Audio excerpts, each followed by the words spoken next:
Très bien, merci pour cette présentation.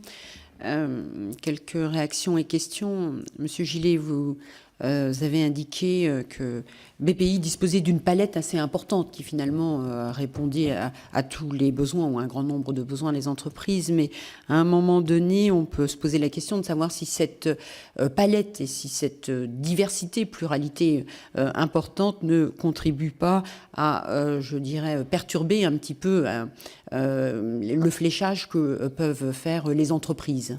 Avoir une diversité importante peut contribuer à ne pas offrir quelque chose de simple aux entreprises. Donc c'est une question que je vous pose. Et une deuxième question, vous avez notamment indiqué au niveau des grandes entreprises une recherche de co-investisseurs par rapport à votre démarche, en privilégiant notamment, enfin en mettant l'accent au niveau de votre démarche sur un aspect long terme.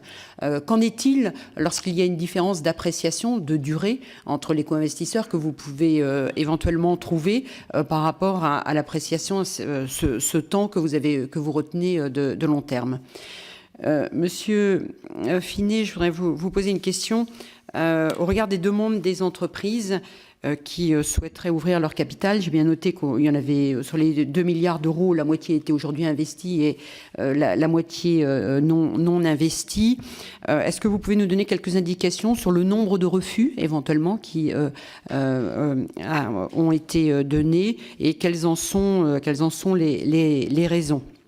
Et une deuxième question, qu'en est-il de la suggestion du commissariat général à l'investissement qui avait été formulée au moment de la création de la BPI, qui consistait à prévoir des actions de préférence sans droit de vote pour permettre de renforcer les fonds propres des PME sans remettre en cause leur contrôle par leurs fondateurs? Est-ce qu'il y a eu des évolutions à ce sujet? Ce que je vous propose, c'est que nous regroupions les questions et puis que vous puissiez répondre ensuite. Donc je vais laisser la parole à monsieur le rapporteur.